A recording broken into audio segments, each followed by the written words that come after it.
here and say, welcome back. Thank you for your patience. I know we had a high holiday hiatus, but it was very helpful to be able to focus on the high holidays. So I missed the regularity of the lunch and learn, which, as you know, is always such a highlight. So thank you all for coming back. Thank you, Julie, for printing these out. Amazing. Thank you. Thank you. So I want to start first. I'm between two opening questions. So I want to give you, hi, Sarah, welcome. I want to give you the choice to answer either or both, which is one, if you want to reflect on the high holidays and share a highlight, or two, where you find beauty and meaning lately. Because that'll be our topic today, beauty and meaning. So number one, a highlight from high holidays, or where you find beauty and meaning. And if you answer both with the same answer, that's great. If they're connected somehow, but they don't need to be. So we'll give you a couple seconds to make a plate, think about your answer, and then we'll call on volunteers as I pass these out. How are you?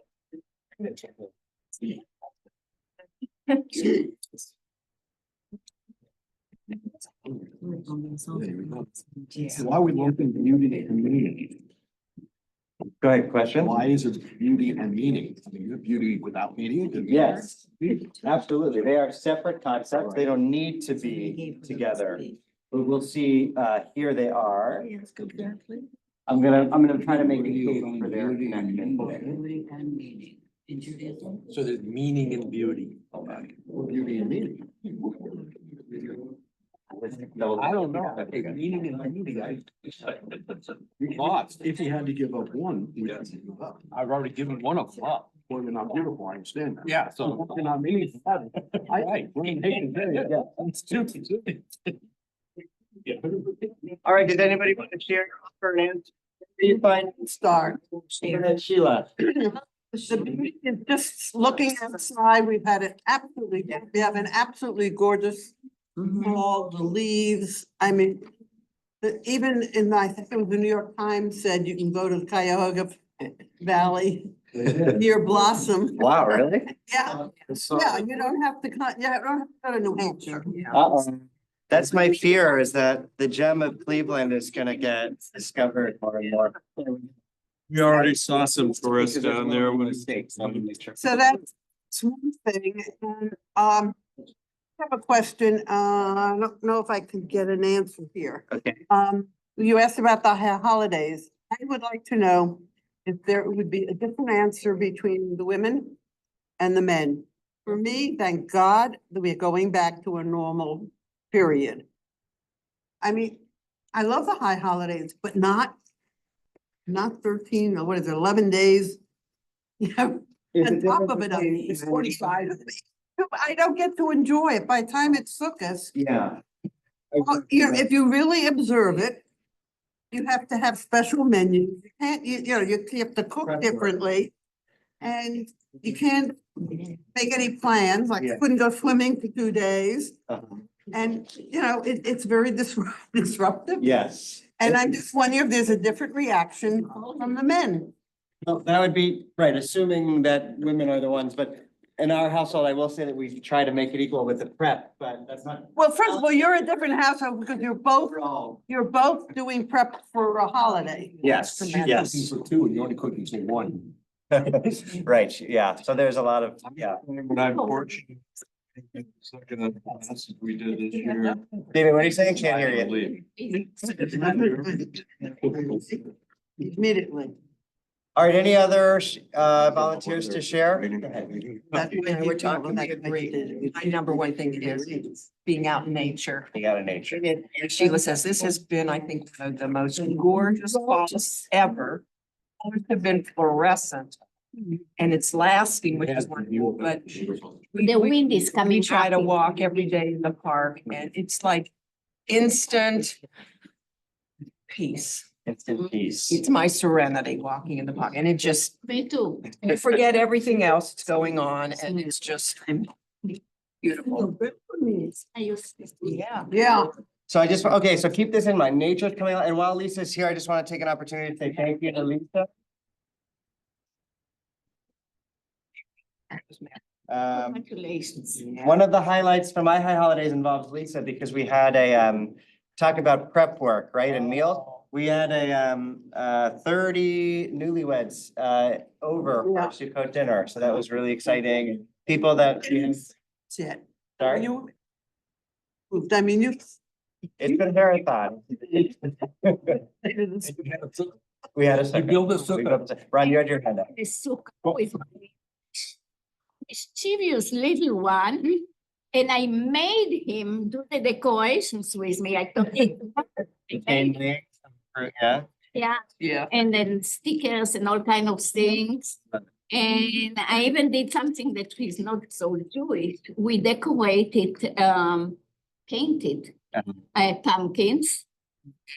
Yeah. It's, it counts. It's- Yeah. Yeah, so those also, so he was, he wanted to eat in the sukkah every day. To be alone with doesn't matter how old they are, with a grandchild, more than 2 weeks, guys. I needed to go out to breathe, to stay alive. It would be funny if- But that was, and the highlight was, he used to be mean all day long, but then in the 4 in the morning, he would climb into my bed. So I had a bad dream. Can I be with you in bed? It was It's worth it, right? All this caress, I mean, exactly. very sweet. Okay, last two comments and then we'll go into our text. So LeBron and then Nelson. Well, my comment has to do with what you said, but it's partially an answer for Sheila, and that is that, you know, you complained about 20 or 25 days worth of holidays in Tishrei. What I complain about has nothing to do with prep or anything. It's that the rabbis have decided that the entire month of Elul should be about the Rosh Hashanah too. I mean, it's just too much. Right. It's 2 months out of the Yeah, year. we really There's milked nothing it. except holidays talk. There's the prep for, the spiritual prep, the physical prep, all these different. That's a Then good there's the actual point. show. Then there's reflection That's a on it. good point. It extends. It's basically a whole season. That's why it's not holiday season, right? Nelson, go ahead and then we're gonna get into our study. Well, lots of you knew my late wife, Susan, and she would say Heshvan was the mother's holiday because there were no holidays. Yeah, But what's on my mind, you've had beautiful weather, I believe you. We've had some gorgeous weather, but we've also had tornadoes and yeah. death and destruction in the area. You should have stayed here. But the point I wanted to make, a philosophical point maybe, is that the lesson of Rosh Hashanah to me is you can try very hard, but you still hurt people. Yeah. Go ahead, say more, yeah. Well, the fact that you're really working hard and not trying to do that evades us all. So that's a good segue. First of all, I want to talk about trying hard and still hurting people. I'm sorry, I haven't checked in with you to see how you're doing with all of the weather down there. So you guys okay? You doing all right? Yeah, we're Okay. fine. It Good. missed us. Yeah, good. But so we're gonna do a two-part series this session and next, which is that in preparation for the holidays, I read this great book that I talked about in one of the sermons, but we didn't have a chance to discuss here, so I wanted to do that for the next couple sessions. It's called Reading Genesis. It's by Marilyn Robinson. She's not a Jewish author. She is a Christian scholar. And her love, though, of what you might call the Old Testament, but the Torah, just oozes off the page. And she actually does us a real service, I would say, because to other, a non-Jewish audience, to Christian readers who might read her, she combats the notion that the God of the Old Testament is anger and fury, whereas the God of the New Testament is love and forgiveness. She says when you do a close reading of the book of Genesis, which Ron has here, which is great. It's right here on my On his phone. phone. I'm in the middle of it. You'll see that God is actually a God, El Male Rachamim, full of grace and compassion and love. Go ahead. That's interesting because not only is she doing that, that's what Shihel did. Yes, right, but Suddenly- yes, Suddenly, it's in the in the ethos. midst of Gaza, the whole thing. in Wow. Gaza, Very interesting. You- That's very, talking about there is love, Yeah. not. Yeah. Reading it. Mm. Right, Basically, it's what we always do. We read into something Mm. what we think it means. right. Not what it really means. And So- it's so I- very I'm- interesting that. Yeah, I'm reading into what you're saying, that maybe there's a little bit of PR going on here, where in the midst of a war, that the world has a very particular view. Well, of course, we're split, but we're seeing that largely the world has a particular view of. We have literature coming out that is sort of getting back to the roots of what Judaism is and is meant to be, to remind people who may be convinced otherwise. By the way, if anybody wants to read the Shai Held book, it's about 350 pages. If you read the first 50 pages, he himself will tell you that's sufficient, because the rest is an explanation of those 50 pages, but you can get something, you'll get enough points to converse with any Christian. Go ahead. We have a few more comments, and this was just the intro to the text. We haven't even jumped into the text. I won't call this an objection, but I'll say that I don't like the notion of it takes a close read. It still feels to me like that's falling into what I'll call the Christian trap. Sure. First of all, most people don't read it at all. But second of all, those who do read it doesn't necessarily take a close read to find love. It's all over the place, thank God. Fair. So I'll just throw that out. Fair. That's great. Elliot, did you have your hand? Yeah, well, what is the name of the book and author again? Reading Genesis. I can pass it around. You can take a look. It's Marilyn Robinson. Let me make sure you have the right one here. And I will give it is, we actually, what we have over the next couple sessions is different than what we usually do. Because in this class, we usually start with Midrash and go from there and jump around different sources. I thought it might be nice to do a digest of this book in the next couple of courses, because what she's quoting and referencing will bring us to that Torah sources that we're looking for. But this is sort of her book of Midrash. I'm defining Midrash generously and including her in that. So I'm just we're gonna go piece by piece and discuss it. And that's the plan for today. Today's topic is beauty and purpose. Next week, it will be grace, which is sort of been a Christian word, but really is a stand-in for forgiveness, even if it's undeserved, so to speak. So grace is also beauty של הנשמה. Yes, beauty, like the beauty of the soul. Well, it's all connected. So we'll get to that. But so grace and restraint, because those are sort of, if you divide her book into like the way God restrains God's wrath and doesn't mete out all of God's punishment. Go ahead. But you said she's writing this for Christians? Not necessarily, just general audiences, as opposed to sometimes when rabbis write. Received by non-Jews. How has it been received by non-Jews? I think it's been very popular. I think it was a bestseller. It's doing well. It's we'll see, it's very academic. And the language can be a barrier to even the most astute among us. Her vocabulary is out of this world. And she, I don't know, it's as if she spent years in seminary, and I think she's a professor. I mean, it's very high caliber, so that there's that, but I want to unpack it a little bit. So today's session, beauty and purpose. I'm going to share the sheet on to the Zoom, so you have access to. These are just select verses that I've chosen to discuss along the themes of beauty and purpose, and we'll bring in Torah as we get to it. And a good question was, what's the connection between beauty and purpose? So we'll see. Hopefully that becomes clear throughout. Keep in mind, when I asked that question, a lot of you mentioned nature. So that's where we're going to begin. Fall, the beauty of trees, actually. So it's the perfect segue. So who wants to read the first excerpt here? I read. Go for it. Why do human beings exist? To make offerings to Marduk and the gods. Why do human beings exist? The God of Genesis is unique in his having not a use, but instead a mysterious, benign intention for them. And it is he who provides food for them. Okay, so we're getting at the way that the Torah sets up human purpose. In comparison and in contrast to surrounding religious traditions of the time, right? I know this is something that the Shifrins, that David particularly enjoys, sort of the cross-cultural references and the context of which our text is emerging. and our ideas, our Jewish ideas are emerging. So what she is comparing is, if you look at the Emunah Elish, if you look at the Epic of Gilgamesh, which is apropos of Noach, the parsha that we're in now. If you look at the surrounding Babylonian accounts of God and man and the purpose of humanity vis-a-vis a creator or creators, with the Emunah Elish, with the Babylonian gods, you get human beings exist to serve, to literally feed the gods, right?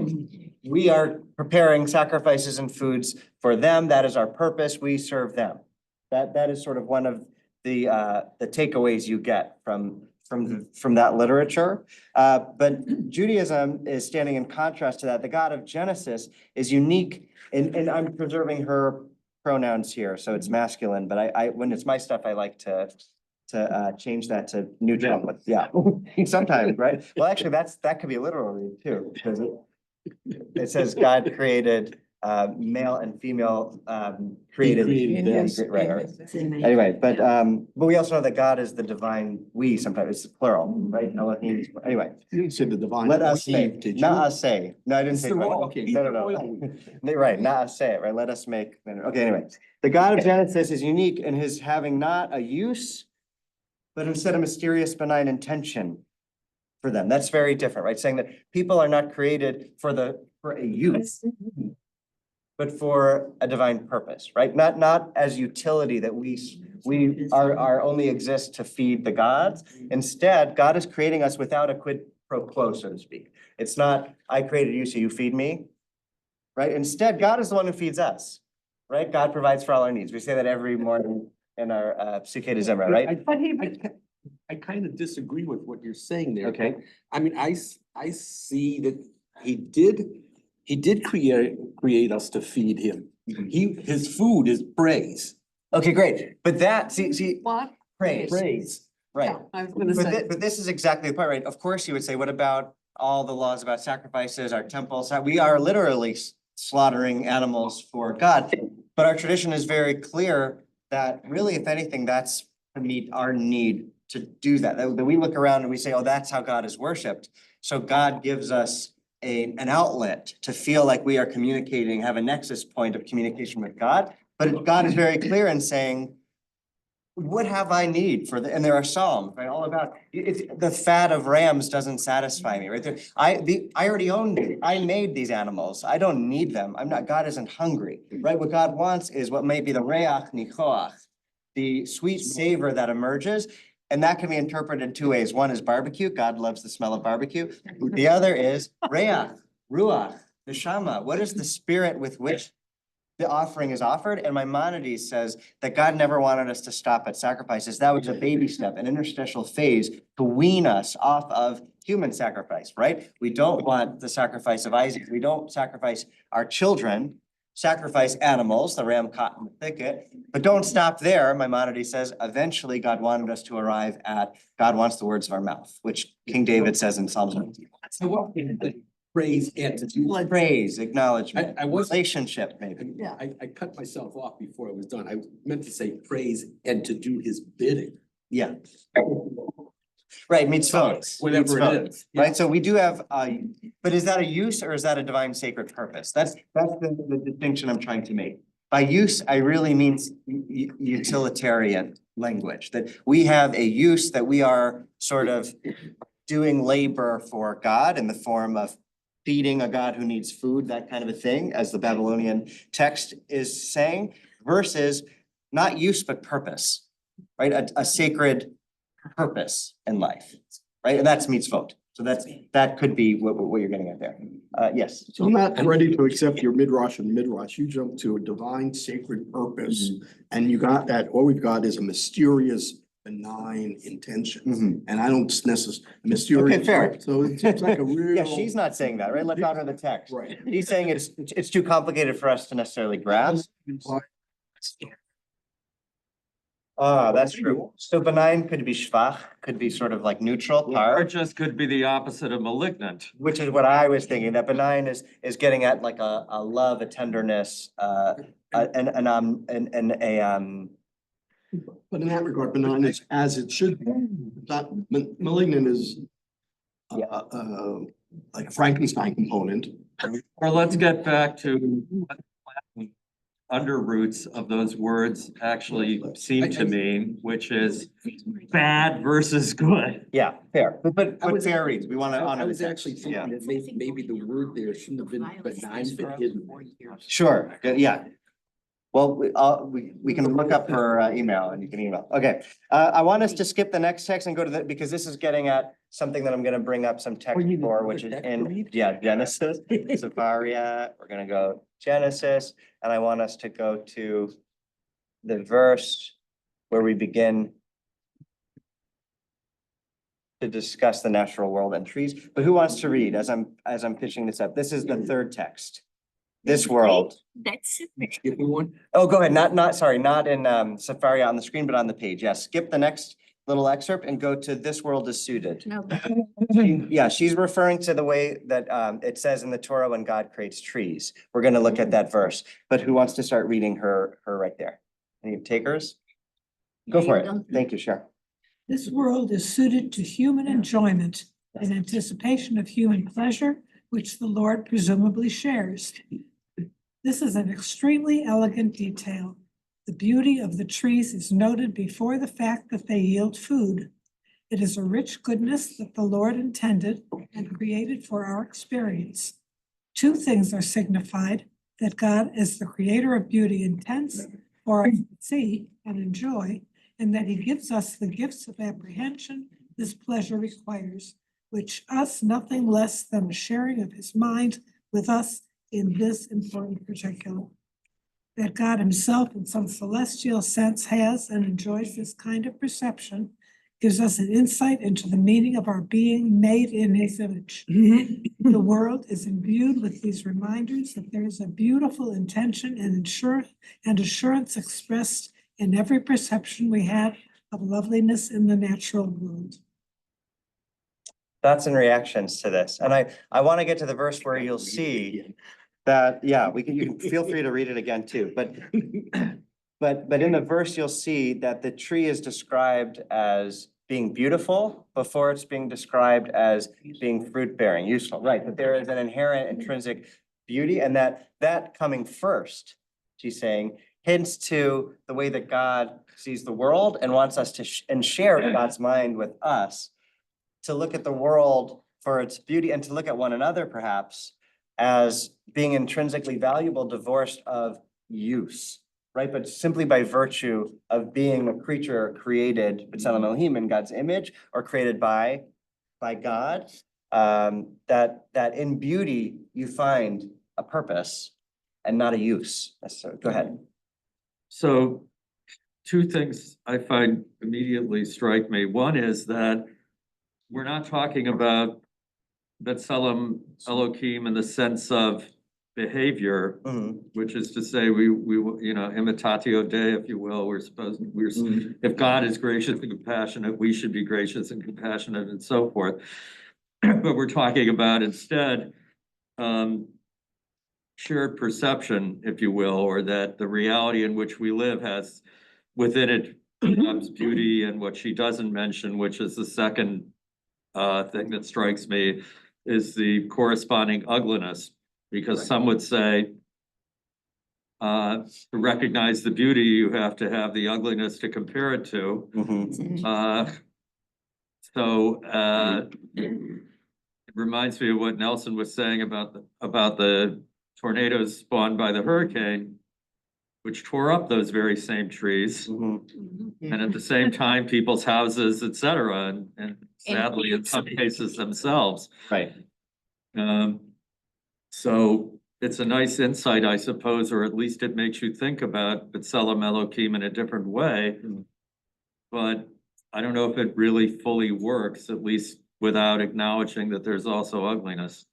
Right. Okay, fair. Any discussion of the beauty and nature of the world or of goodness is incomplete if you don't account for the problem of evil, right? So I think that's important. And the question is, does she do that in her book if we're sort of being critics of her work? I think she does. She's also not publishing a theological treatise or anything, so you know, we don't necessarily have to nitpick her as a philosopher who failed to account for What is evil. her field, actually? She's a professor. I'll look her up after this. I can get her page up so we can see, but sorry, I'm not bringing that with me. Inside the news. Yeah, happy to pass it around. It may be in here, but Must be at the back of it. right. What thing? So yes, you have to account for evil and the ugliness and the badness, but I love this insight to me, which is so novel, is that the beauty comes first before the use. And I wonder how that transforms our relationship to the world around us and to one another, to see the beauty before the use. How often, especially, you know, it's sort of people reflect on the world of politics, where it's very much, you know, what is your use for me? Like, what do I have to give you? I scratch your back, you scratch mine, right? But that bleeds into the way we treat another on a daily day basis, right? Just sort of, what do I need from this person and how do I get that? Versus, how do you be amazed by the beauty of creation all around you and see use as not what comes first, but then also finding purpose through that beauty of just existing, that there's purpose just in being, as opposed to purpose in producing and production. Go ahead, Sheila. If you look at use first, you have to see the whole. Use is part of the whole. I mean, if it doesn't have, once you use something, it may no longer have the same beauty. Mhm. If you pick the leaves off the tree, or you pick the fruit off the tree, Right, the tree is not as beautiful as it was before. right. So that's good. So that's great. So if use came first, that could be at the expense of the beauty, right? She's a And that's very much retired about how we see professor. the world in terms of consumers, right? If you look at because you could read Genesis this way, and this is where David, I think the close read, I give it credence, even if, and you bring a valid pushback to you don't need a close read to see what's right there. But the fact that so many people read Genesis and say, look, we are the apex of creation. God created all of this for us, to meet our purposes. So that justifies what we have to do to animals or the natural world to fit our needs. But this, I think, is a beautiful pushback to that, saying that use comes after beauty. In fact, if you prioritize use, it's at the expense of beauty, right? You will lose. And there's Midrash where God says, be careful not to destroy my world, because if you do, there will be no one to fix it after you. She's a retired professor of English and a novelist, acclaimed for 5 novels in particular. Yeah. And they all are about family. They're not It's Genesis. philosophical. It indicates, when he created the trees, he talks about as seed-bearing fruit trees. So the use, I think, was actually in the creation, and the beauty in a way was in chronologically, if we can follow. Sure. Actually, it doesn't come first, but it did come second. Fair. It describes it. And then also, I think this is Sheila's point as well. You know, at the end of the day, literally, God says, doesn't say this is beautiful. He says this is good. Right. And the good has to be inclusive of beautiful, but it has to include everything else. Right. Right. But just even the fact that God takes a step back, almost like to use the beauty metaphor, like an artist, sort of stepping back after a day's work and saying, it's good. You know, like there sort of to me feels like there's the step back to look at the art, the canvas. But look right here. So this is what she's getting at. Helena, did you want to read? Here, could you want to do? ויצמח אדוני אלוהים מן האדמה, Cool. כל עץ נחמד למראה וטוב למאכל, ועץ החיים בתוך הגן, ועץ הדעת טוב ורע. Good. So that right here is what this is the basis of her argument. Kol etz nechmad lemar'eh, every tree that is pleasing to look at for sight, v'tov lema'achal, and good for eating, right? Right? So first comes pleasing to the eye, and then comes good for eating. But I also she's making a point about the nature of God, right? That God values beauty and has created a world to be enjoyed together, just like art is best shared. Like when we hear a good joke or when we see a good movie, the first thing you want to do is, oh my God, you got to hear this joke, right? You want to share. Laughter wants to be shared. Beauty wants to be shared, right? And so I think that that God wanted humanity to share the joke or the beauty, right? God wanted With to the share word it. nechmad though. If you cook something Mhm. and you prepare it and present it to your guest Mhm. or to your loved ones. Yeah. You want it to look good before, because otherwise they will not even touch it if it looks like the chopped liver without. My mother used to make it in the shape of a heart Mhm. and take the yolk, the yellow yolk, and put flowers Mhm. on top of it, so it will look appealing to me, because otherwise I wouldn't eat it. Right. The importance of presentation. Talking about trees not being as attractive minus the leaves. I read a story recently about a forest park ranger in the West who was colorblind. And he was somewhat responsible for creating special viewing system so the colorblind people could see the fullness of the colors I love that. in the national park. That's recent. Wow, Take a deeper level, more complete. amazing. Think about the word nechmad. Mhm. I don't think we use nechmad to discuss, so nechmad is something that you say about people today. Helena, you Nechmad, probably. like pleasing. So. Yeah, in other words, we don't say a tree is nechmad. Mood. It's a person. It's Okay. somebody who is not necessarily beautiful. It's not yofi. Mood means somebody who is more than that. Right. He is Yep. not only cute, but Beloved. it is beloved. It's inside and outside. You know what I mean? So it's What your has more grandson depth. was. Okay, sweet. Okay, Bob, and then I want to keep going. Is she a Hebrew speaker? Is she what? What's her source? What's her source? Translation, which was used. Which translation is she using? Well, she actually includes it in the book. It's the King James. Gilead series is a Yeah. Christian series, Yeah. a town. Yeah. Have you read it? No, I've heard about it. Yeah, I think that's what she won the Pulitzer for. I just want to throw one other. Wait, sorry, Nelson's got his hand for a long time, then I'll get you. Yeah, go ahead. Okay. Well, there was, in the 1930s, there was a new movement in architecture, form as function. That is, Right. no detail should be extraneous just for making it look good. And when you study ecology, like the colors of leaves, they're not just there to look pretty. They represent chemical compounds that play an important function in the life of the tree. Right. And when we look at nature, everything is useful.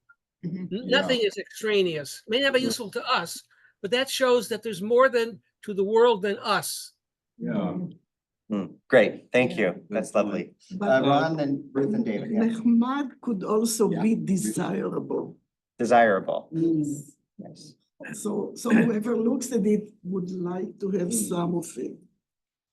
Which is setting up tension in the text coming up, right? Go ahead. I don't know what the verse before this says, but I'm looking at this verse and I know I'm off topic as usual, because we always talk about whether the chicken came before the egg or the egg before the I chicken. can't hear you. And this verse here makes it sound like the seed must have come before the tree, because the tree had to grow out of the earth. It didn't just appear. Yeah, so it's sort of, and then you get into how Genesis 1 versus Genesis 2 accounts for the creation of the world and how they might imply certain differences. For instance, in one case, it sort of seems like the world was waiting for in the second, it seems like the world was waiting for human beings to till the land, that it was sort of, people were a necessary component to finishing the work of creation, partnering with God. And in the first, it sort of seems like that was all up and running and then God created people. So it's Right, it the does chicken or egg. Yeah, it's a good question. Go ahead, David. So, I mean, I like what she's saying. It's from a certain perspective, it's appealing. On the other hand, you could read this verse as some trees are for food and some trees are to look at. Sure. Or alternatively, following up on what Nelson said, not merely to look at, but to understand that something's going on that's, if you will, ecologically important or David, part of a system of which you also are a part. David, there's some trees that you look at for 3 years before they bear fruit. Right? Maybe that's why. They don't bear fruit for our purposes, so. Well, if you're observing Orla, right? you I was have gonna to say, wait. we also are supposed to wait until you, right? Like give it, Even if it don't jump has straight to fruit, the you don't- use. You don't Enjoy it harvest it. first, right? Actually, the carob tree, what is it, 70 years before it bears fruit? All right, let's keep going. So I want to go to the second text now, go back to the one just before it. By means of landless and childless Abram, right? So this being getting into our purpose, right? What is our purpose as human beings in this world, as Jews in this world? Who wants to read? Go for it. Cindy. By means of landless and childless Abram, God will bless all the families of the earth. It should be noted that this is a very sweet promise, a credit to him who makes it and him who is moved by it. I know of nothing in any way comparable. Right, again, she's making comparisons to other, cross-cultural accounts of creation and what our role is as human beings vis-a-vis other humans and God in the world around us.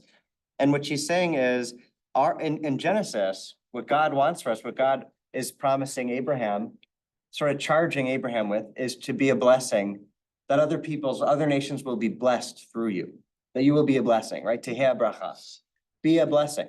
That is the charge God gives to Abraham in Lech Lecha, right? Be a blessing. And the promise is that the other nations of the world will be blessed through you. And she's saying that is such a sweet promise, both a credit to the God who's making it and to the human being who's moved by that. That is our raison d'etre, right? To be a source of blessing, not only for ourselves, but for others in the world. Again, doesn't really feel like use. That's a far cry from slaughtering animals to feed hungry gods, right? That is a divine purpose, not a use. And that's beautiful. And she's remarking on the beauty of that by calling it sweet.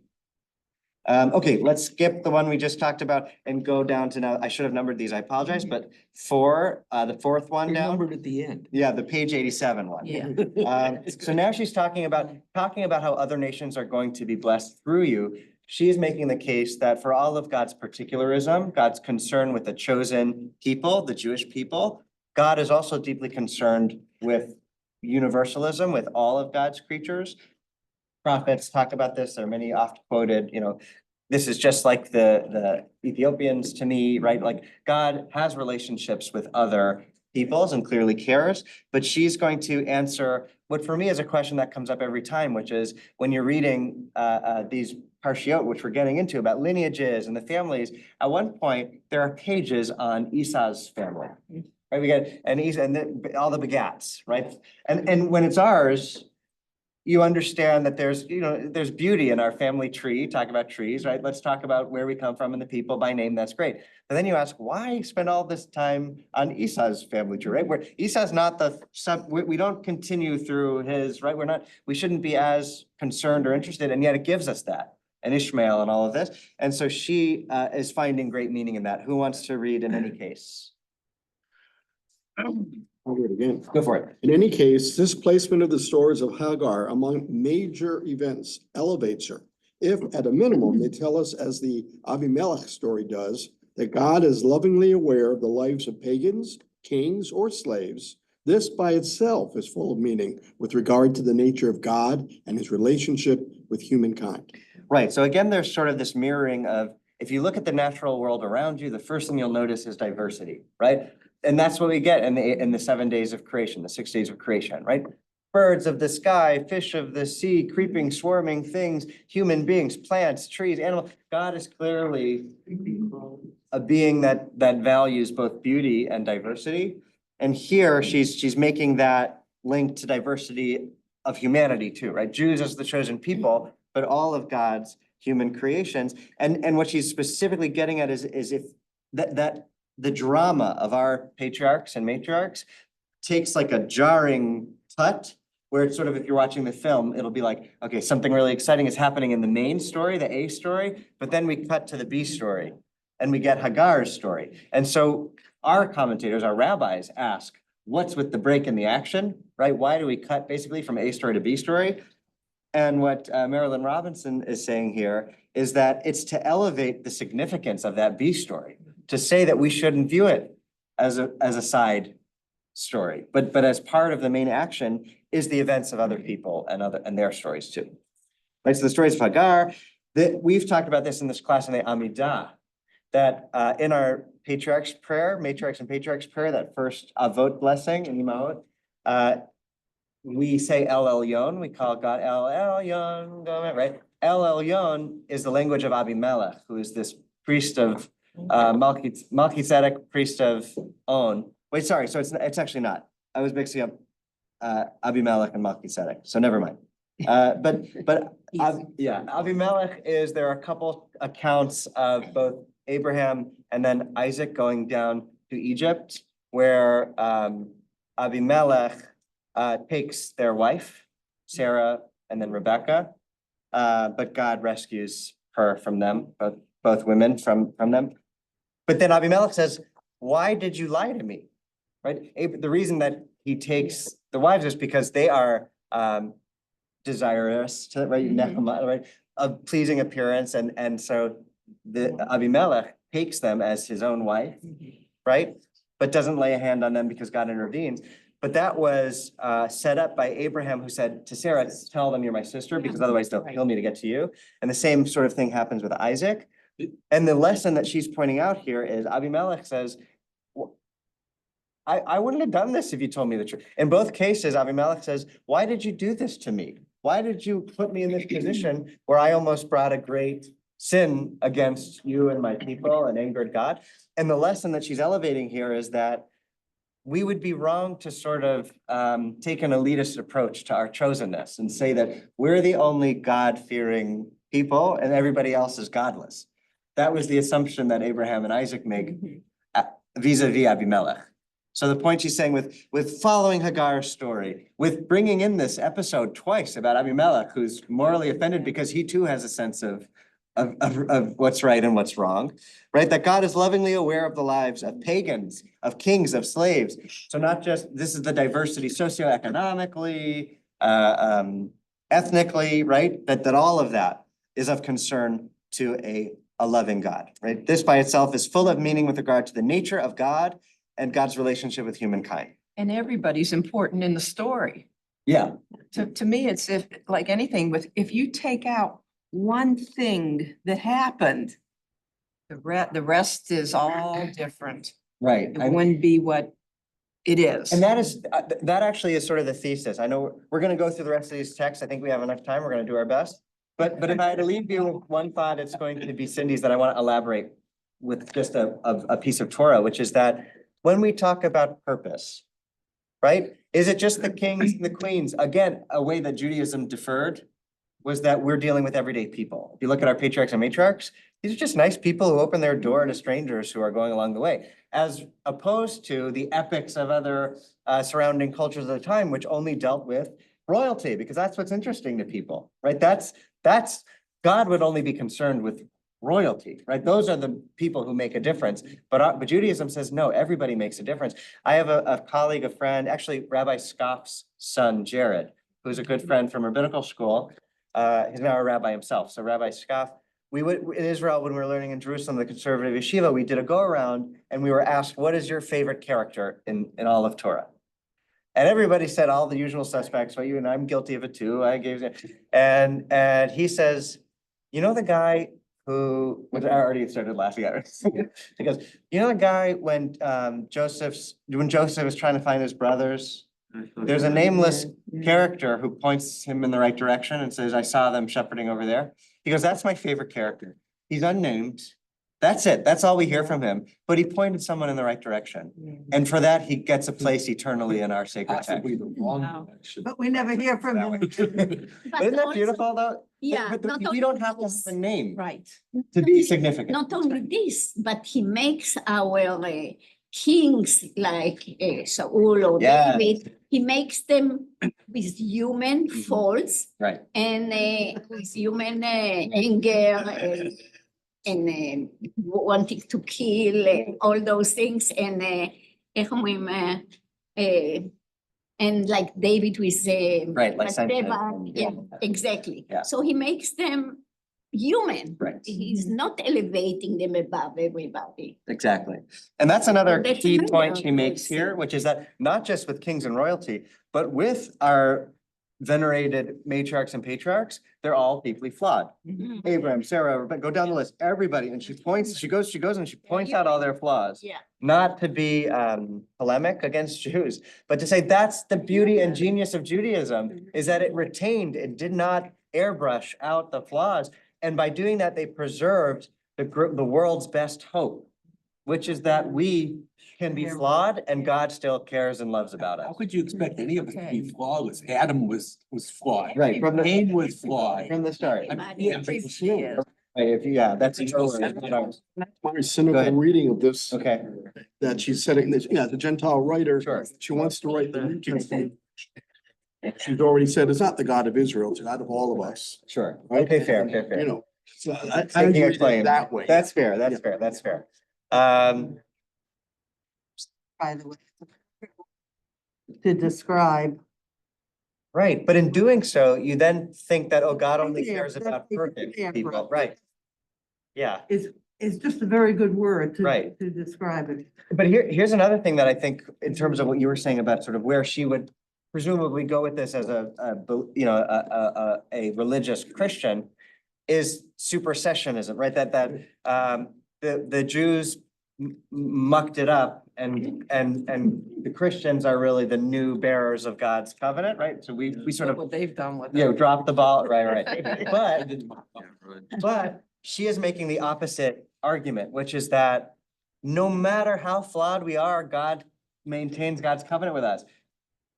Cain, in the murder of his brother, you would think eye for eye, tooth for tooth, God would kill Cain. Instead, God, mark of Cain, protects Cain as Cain goes off. And it's the story continues and follows his line.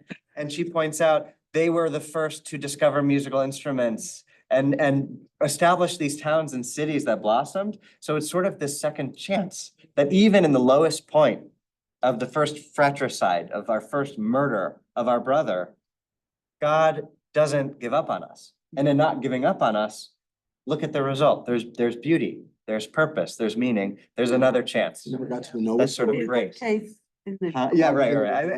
But right. Then you say, well, why does God have this angry, reputation? Look, God does destroy the world, right?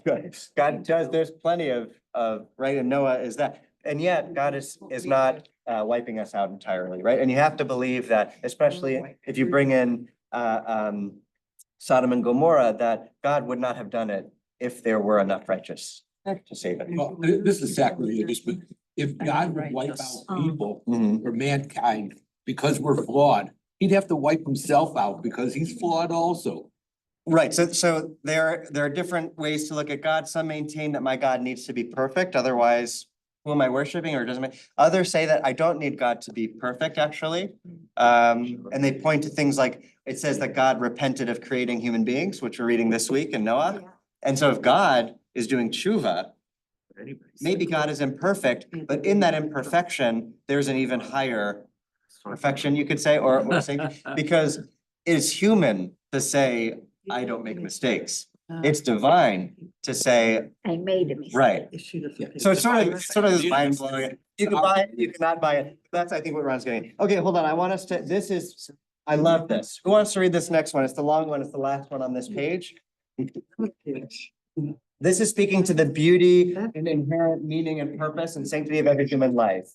So beauty and purpose here. Who wants to read this last one on the first page? Anybody who hasn't read yet?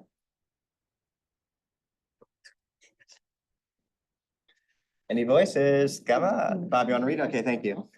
Someone walking by Abram's tent that night would presumably have seen him standing there alone, gazing at the night sky, rehearsing to himself or prayerfully the one sorrow that made his wealth and good fortune meaningless to him. Good, I'll pause. The context here is when God says, look out at the stars, your multitude will be as numerous as the stars in the sky that can't be counted for multitude, right? So she's putting us in that image. If somebody walked by and saw, so that's painting the scene, but it's meaningless to him because why? He has no children. No children, no one to share it with. I mean, he has Sarah, but for him, they both Sarah and Abraham both desperately want children. Keep going. But we are told God stood beside him, showing him plenitudinous universe. I love it. It's a nice word. Stars lost in the light of stars, dimmed by nothing else. Then imagine in God's sight, every star a human soul. If ever God exalted in his power to create, if ever the sons of God shouted for joy, surely it would be in his foreseeing this second universe of minds and spirits, whom in fact only he knows how to value. This moment addresses a great mystery. How is one unique life to be thought of over against God's intention that there should be, as there have been and are, uncountable multitudes of lives? In the meaning of a single soul diminished by sheer numbers of souls. It's a question, right? Is the meaning of a single soul diminished by sheer numbers of souls? Keep going. Do any of us exist in excess of God's capacity for awareness, compassion, or love? Okay, so reactions while I pull up a verse of Psalms. You heard my reaction. I like that one. So you have a rhetorical question to which the answer would ultimately, of course, be no. Right. It's not rhetorical. It's implied in the question. Exactly. But what are your reactions to what she's saying here, her argument? Or just that beauty of sort of walking by Abraham in this moment and what he must have seen and the implications of that moment. He actually says himself, and a verse or two later, that the only person he has as an heir is his steward. Right. Eliezer. I love this verse from Psalms. Who wants to read the Hebrew? מונה מספר לכוכבים, לכולם שמות יקרא. God counts the number of the stars. To each one, God gives a name. 837. Huh? It's no, we call them this, not by.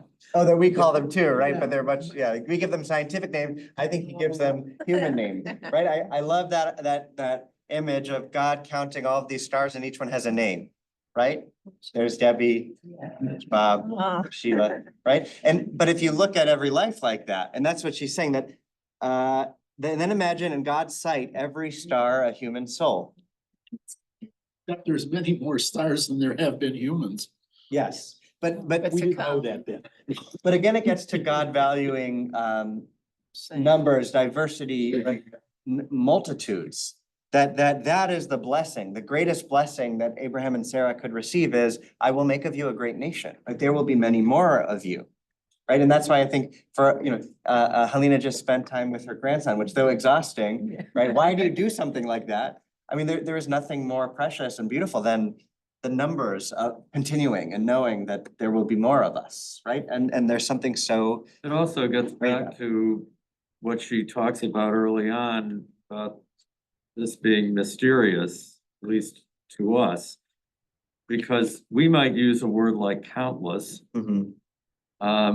Except for God would know. Sure. God could count. Well, that's We what she says at can't. the end, right? Is anything beyond, right? So, In the excess of God's capacity for awareness. but I think that's the way we're generally meant to interpret this idea of sands at the sea or stars in the sky as substitute, if you will, analogies or similes for countless. Yes, right. So that's quite a promise on the one hand. Yeah. And on the other hand, beyond our understanding. Right, but I love that idea that if you would think, oh my God, I'm just one of a billion, uncountable stars in a galaxy, and that galaxy is one of, how does God take note of me? Why do I matter, right? You zoom out far enough and your smallness becomes clearer and clearer. But what she is saying here, and what she's saying our Torah is saying, is that nothing, that the brightness of a star isn't, hold on, where is it? But it's in line with what he's saying. How is one unique life to be thought of over against God's intention that there should be, as there have been in our uncountable multitudes of lives? Is the meaning of a single soul diminished by sheer numbers of souls? No, right? That God counts us.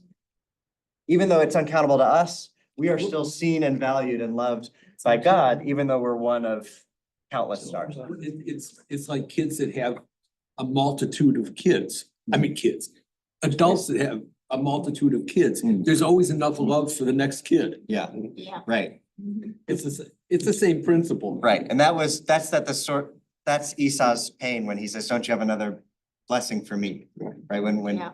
right, isn't there room enough for me too? But right before we talked about how universal this was, how diverse everything was, I don't read this section or the Torah that he's counting all the souls in the world. He's counting the Jewish souls, the descendants of Abraham. Yeah. So it goes back to that more group focus. Yeah, that's And right. so it's not clear to me that she should necessarily extrapolate or that we should be extrapolating from what she's saying. This is he's got the whole world in his hand kind of stuff. No, he's talking about the destiny of the Jewish people. Yes, but she's definitely making the case that it is through that particularism that there is a concern for. Well, she's the making the case, universal. but. No, but I would- God's making it. but I would Torah agree. isn't making it. Well, I would say so. I would agree on that because I think that the whole point of through you will the nations be blessed, the idea that that these seemingly side characters are named, their lineages are, that their stories matter in our text for all of the points that she gives and others. I do think, and the fact that our prophets do say explicitly that God says, that this is just like the Ethiopians to me, right? That God has these relationships with other peoples and says, right, even in promising Israel, God says, but not yet because the sin of the Egyptians has not yet, or the Canaanites has not yet come to, like, they still have a right to, and when dividing up the land, God says, but not this because I promised that to this people. Like God's got a very complicated operation, but God clearly chooses and loves a particular people, but gives them a purpose, I believe, that is not limited to ourselves only, but through a strong and beautiful particularism. Right, well, we're to be the light. And impactful universalism. Yeah. I'll posit that, if man hadn't gone astray in the first place, there would have been no need for Abraham to be separate from everybody else, and God would have loved everybody the same, or whatever the word is. Oh, that's interesting. And also, I mean, we know he had a relationship with, who was it, Balaam? Right. We know Another that, we know prophet. of that relationship. Right. And there's all kinds of examples in the Torah where somebody who's not a Hebrew talks about God. I heard the God said this, the God's gonna do that. And they kind of acknowledge that there is this God, but then they don't believe. Right. Well, I Jonah. don't believe he's the only. Jonah. It's not the case that they don't believe that God is the only God. They're competing gods. Yeah, well, I mean, even God himself doesn't, it makes me Right. think that he thinks there are other gods. So I just want to end on Because one otherwise, last why don't we read text. The first commandment. Because I know we're at time, but I want you, if you feel empowered to take this home and read the rest of the excerpts here. But if you look at the middle, you don't need me, At the very heart here, at the middle, that little 2-line one in the middle, God realizes his purposes in and through the lives of human beings. Abraham means that the Lord had an intention for the world, and that is to be realized through history. So again, that idea, that nameless figure who points Joseph in the right direction, that if you want to see and understand God, it is through the lives of human beings, is a revolutionary Jewish answer, that we all have this infinite purpose. Not through the royalty, not through greatness of power or prestige, but through our power to be purveyors of God's will, through mitzvot, through small acts of kindness, through what have you. But that our purpose is inextricable. It's undeniable, right? That each of us is imbued with a sacred purpose, that beauty in the world is all around us and through us and between us, and that we are how God expresses God's presence and will in the world. I want to counter that. He really does care about royalty and whatnot also.